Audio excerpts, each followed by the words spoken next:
تھے۔ جب اسماعیل علیہ السلام نے ہوش سنبھالا تو ایک بار پھر ایک عظیم آزمائش کا وقت آ گیا۔ ہوا یوں کہ ایک مرتبہ ابراہیم علیہ السلام مکہ تشریف لائے، ایک جگہ آرام کے لیے بیٹھے کہ نیند کی وادی میں پہنچ گئے۔ نیند میں انہوں نے خواب دیکھا کہ اپنے لخت جگر کو اپنے ہاتھ سے ذبح کر رہے ہیں، ساتھ ہی آنکھ کھل گئی۔ ابراہیم علیہ السلام جانتے تھے کہ انبیاء کرام کے خواب حقیقت ہوتے ہیں، اللہ کی طرف سے وحی ہوتے ہیں، اور شیطان کسی صورت ان کے خواب میں نہیں آ سکتا۔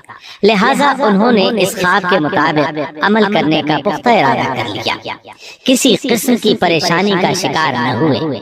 اللہ رب العزت نے اس عظیم اور تعجب خیز واقعے کا قرآن مجید میں ذکر کرتے ہوئے فرمایا، اور ابراہیم نے کہا، میں تو ہجرت کر کے اپنے پروردگار کی طرف جانے والا ہوں، وہ ضرور میری رہنمائی کرے گا۔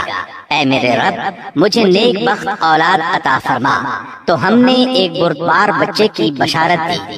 پھر جب بچہ اتنی عمر کو پہنچا کہ اس کے ساتھ چلنے پھرنے لگا تو ابراہیم نے کہا، میرے پیارے بیٹے، میں نے خواب دیکھا ہے کہ میں تجھے ذبح کر رہا ہوں، اب تو بتا تیری کیا رائے ہے؟ یہاں سوال پیدا ہوتا ہے کہ ابراہیم علیہ السلام نے اسماعیل علیہ السلام سے مشورہ کیوں لیا؟ وہ چاہتے تو اسماعیل کو سوتے میں ذبح کر دیتے، اس طرح اللہ کا حکم بجا لالا۔ وہ بیٹے کے پاس کیوں گئے اور ان سے مشورہ کیوں لیا؟ جی ہاں، یہ مسئلہ یاد رکھنے کے قابل ہے کہ ہر مسلمان پر لازم ہے کہ وہ اپنے دوسرے مسلمان بھائی کو اجر و ثواب میں شامل کرنے کی کوشش کرے۔ ابراہیم علیہ السلام نے بیٹے کو ثواب میں شامل کرنے کے لیے انہیں اللہ کے حکم سے آگاہ کیا۔ یہ نہ چاہا کہ میں اکیلا ہی اجر لیتا رہا، بلکہ دوسرے کی خیر خواہی کو پیش نظر رکھا۔ والدین کے لیے آپ کے اس انداز میں نصیحت موجود ہے، یہ کہ اولاد کو ثواب کے مواقع فراہم کریں، ان کی صحیح تربیت کریں۔ اگر صدقہ کرنے کا موقع ملے تو بچوں کے ذریعے صدقہ کرائیں، تاکہ انہیں بھی اللہ کے راستے میں خرچ کرنے کی عادت پڑے۔ جب کسی دینی مجلس میں بیٹھنے کا موقع ملے تو اپنی اولاد کو بھی ساتھ لے کر جائیں۔ بے شمار لوگ خود تو جاتے ہیں، اولاد کو جانے کے لیے کہتے بھی نہیں۔ خود دین سیکھتے ہیں، اولاد کو دین نہیں سکھاتے۔ ابراہیم علیہ السلام نے اسماعیل علیہ السلام سے رائے لی۔ سبحان اللہ، انہوں نے جواب میں فرمایا،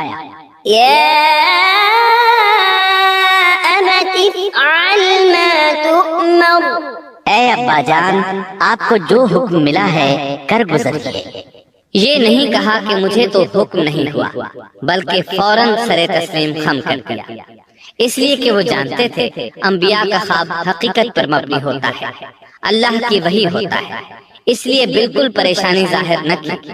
یہ تک نہ پوچھا مجھے کیوں ذبح کر رہے ہیں، یا میرا کیا جرم ہے، یا آپ کے پاس کون سا صریح حکم آیا ہے۔ انہوں نے ایسی کوئی بات نہ کہی۔ اللہ کی فرما برداری اسی کو کہتے ہیں۔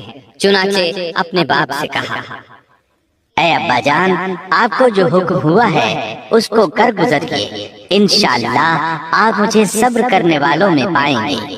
علماء کرام فرماتے ہیں اس جملے سے ان کا انتہائی ادب اور احترام شامل ہے، اور اس میں زبردست توکل موجود ہے۔ یہ نہیں کہا کہ آپ مجھے صبر کرنے والوں میں سے پائیں گے، بلکہ آپ نے اللہ کی مشیت کو جملے میں شامل کیا اور فرمایا، انشاءاللہ آپ مجھے صبر کرنے والوں میں سے پائیں گے۔ لہٰذا مسلمانوں کو دھوکے میں نہیں پڑنا چاہیے۔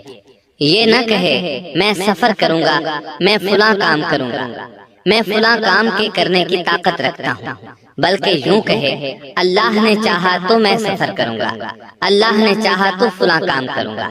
اپنے علم اور طاقت کے دھوکے میں پڑنا سراسر نادانی ہے۔ ہر چیز کا تعلق اللہ سے قائم کرے، جیسا کہ اللہ تعالیٰ فرماتے ہیں، اور ہرگز ہرگز کسی کام پر یوں نہ کہنا کہ میں اسے کل کروں گا، مگر ساتھ ہی انشاءاللہ کہہ لینا۔ اپنی زبان کو اللہ کے ذکر سے سجا کر رکھو اور ہمیشہ اپنے معاملات کو اللہ کی طرف لوٹاؤ۔ بہرحال باپ بیٹا دونوں ہی مصمم ارادے کے ساتھ اللہ کا حکم پورا کرنے کے لیے پیش ہو گئے۔ اسماعیل علیہ السلام نے اپنے والد محترم سیدنا ابراہیم علیہ السلام سے کہا، جب آپ مجھے ذبح کرنے لگے تو میری پیشانی کو زمین پر رکھ دیجیے گا تاکہ آپ کو میرا چہرہ نظر نہ آئے اور کہیں آپ کے ہاتھ رک نہ جائیں، چہرہ دیکھ کر آپ پر شفقت پدری غالب نہ آ جائے۔ اب ابراہیم علیہ السلام نے بیٹے کی پیشانی پکڑ کر زمین پر لٹا دیا، جیسا کہ اللہ تعالیٰ نے فرمایا۔ جب دونوں مطیع ہو گئے اور ابراہیم نے اسے پیشانی کے بل لٹا دیا، اب انہوں نے چھری پکڑی اور گردن پر چلا دی، لیکن چھری نے گردن نہ کاٹی، بالکل اسی طرح جیسے آگ نے ابراہیم کو نہیں جلایا تھا، اس لیے کہ چھری میں کاٹنے کی طاقت اور آگ میں جلانے کی صلاحیت اللہ کے حکم کے بغیر نہیں آ سکتی۔ اللہ نے دونوں سے یہ طاقتیں سلب کر لی۔ اب ابراہیم زور لگا رہے ہیں، ادھر اسماعیل علیہ السلام کہہ رہے ہیں، ابا جان جلدی کیجیے، چھری چلائیے۔ اللہ تعالیٰ نے اس واقعے کا ذکر یوں فرمایا ہے، جب وہ دونوں مطیع ہو گئے اور ابراہیم نے اسے پیشانی کے بل لٹا دیا۔ اس مطیع ہونے سے مراد اللہ کے حکم کو نافذ کرنا ہے۔ اب ظاہر ہے مطیع تو وہ پہلے بھی تھے، لیکن یہاں اسلما یعنی مطیع ہونے سے مراد کامل اسلام ہے، نہایت واضح اور حقیقی اسلام مراد ہے، اس لیے کہ کامل اسلام وہی ہوتا ہے جس میں بغیر کسی تردد اور توقف کے اللہ کے امر اور نہی کی تصدیق کی جائے، یہ تھا حقیقی اسلام۔ ہاں تو چھری چلتی رہی، گلا نہ کٹا، اس لیے کہ امتحان اور آزمائش کی تکمیل ہو چکی تھی۔ یہ بات ثابت ہو چکی تھی کہ اللہ کا حکم نافذ کرنے میں دونوں پوری طرح کوشاں ہیں۔ اللہ تعالیٰ بھی فرما برداری ہی کا صلہ عطا فرماتے ہیں، چنانچہ آواز آئی، ہم نے اسے پکارا، اے ابراہیم تو نے خواب کو سچ کر دکھایا، یقیناً ہم اسی طرح نیکوکاروں کو جزا دیا کرتے ہیں، یقیناً یہ ایک کھلی آزمائش تھی۔ تاریخ کا ایک عظیم ترین امتحان اور کڑی آزمائش دنیا کو آج بھی حیرت میں ڈال دیتی ہے۔ کون ہے جو بیٹے کو ذبح کرنے پر تیار ہو جائے، خاص طور پر اس صورت میں جب اولاد بھی اکلوتی ہو، جس کی وجہ سے 86 سال کے بعد آنگن میں بہار آئی ہو۔ پھر اس کی قربانی کا بھی واضح حکم نہیں دیا گیا تھا، اشارتاً خواب میں رہنمائی کی گئی تھی۔ آپ کہہ سکتے تھے یہ قتل اور سنگین جرم ہے، کہہ سکتے تھے اپنے بیٹے کو کس جرم میں قتل کر، لیکن آپ نے بغیر کسی تعامل کے سر تسلیم خم کر دیا اور اس عظیم امتحان میں کامیاب ہوئے۔ اللہ فرماتے ہیں، اور ابراہیم وہ ہیں جنہوں نے وفاداری کی۔ اس آیت میں یہ نہیں بتایا گیا کہ کس چیز میں وفاداری کی، اس لیے کہ وہ تو ہر معاملے میں مکمل طور پر وفاداری کا مظاہرہ کر چکے تھے۔ آگ میں ڈالے جانے والا معاملہ، بیوی اور بچے کو لپ و دپ میدان میں چھوڑ آنے کا معاملہ، پھر ذبح کا امتحان، تعمیر بیت اللہ کی مشقت، غرض ہر معاملے میں وفادار تھے، حتیٰ کہ اپنا مال اللہ کے راستے میں خرچ کرنے میں اس قدر وفادار کہ ابو زیفان کے لقب سے مشہور ہو گئے۔ اس کا معنی ہے مہمان نواز۔ کسی مہمان کو دسترخوان پر اپنے ساتھ بٹھائے بغیر ایک لقمہ نہیں کھاتے تھے، باہر نکلتے مہمان تلاش کرتے، پھر اس کے ساتھ مل کر کھانا کھاتے، مہمان نہ ملتا تو سخت غمگین ہو جاتا۔ اس طرح انہوں نے اللہ کے ہر حکم کی پاسداری کی۔ ذبح والے اس امتحان کا اللہ نے انہیں کیا صلہ دیا، اللہ فرماتے ہیں، ہم نے اسے عظیم ذبیحے کا بدلہ عطا کیا۔ ہاں تو ہم بتا رہے تھے چھری نے گلا نہ کاٹا۔ ایسے میں ابراہیم علیہ السلام نے ایک آواز سنی، آواز پیچھے سے آئی تھی۔ انہوں نے مڑ کر دیکھا، جبریل علیہ السلام نظر آئے۔ وہ آسمان سے ایک میڈھا لے کر آئے تھے، دنیا کے میڈھوں میں سے نہیں بلکہ جنت کا میڈھا لائے تھے۔ سیدنا عبداللہ بن عباس رضی اللہ عنہما سے روایت ہے کہ وہ میڈھا جنت میں 40 سال تک چرتا رہا۔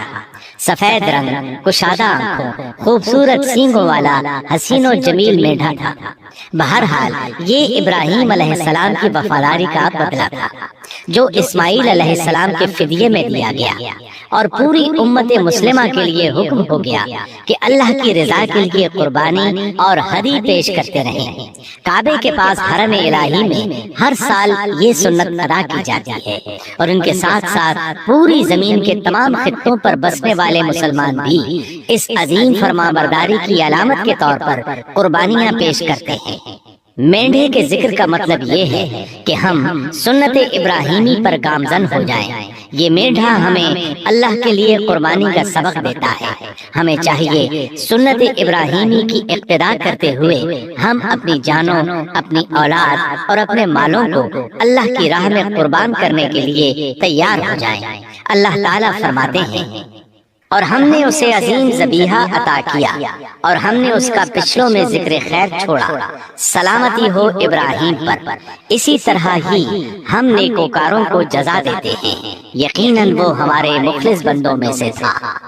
اور اسی طرح اللہ فرماتے ہیں، اور ہم نے اسے نیکوکار نبی اسحاق کی ولادت کی خوشخبری سنائی۔ یہ خوشخبری فلسطین کی طرف واپس لوٹنے کے بعد سنائی گئی۔ ایک اکلوتے بیٹے کی قربانی کے لیے تیار ہو جانے کے سلے میں اور سارہ علیہ السلام کی عظمت اور تکریم کے مد نظر اللہ تعالی نے اسحاق کی خوشخبری سنا دی۔ یہ آیت ذبح کے واقعے کے بعد اللہ تعالی نے ذکر فرمائی ہے، اس لیے معلوم ہوا پچھلی آیات میں اسحاق کے علاوہ کسی اور بیٹے کا ذکر ہوا ہے، اور وہ اسماعیل علیہ السلام ہی تھے، جبکہ یہودی روایات میں اسحاق علیہ السلام کو ذبیح قرار دیا جاتا ہے۔ یہ بالکل غلط ہے۔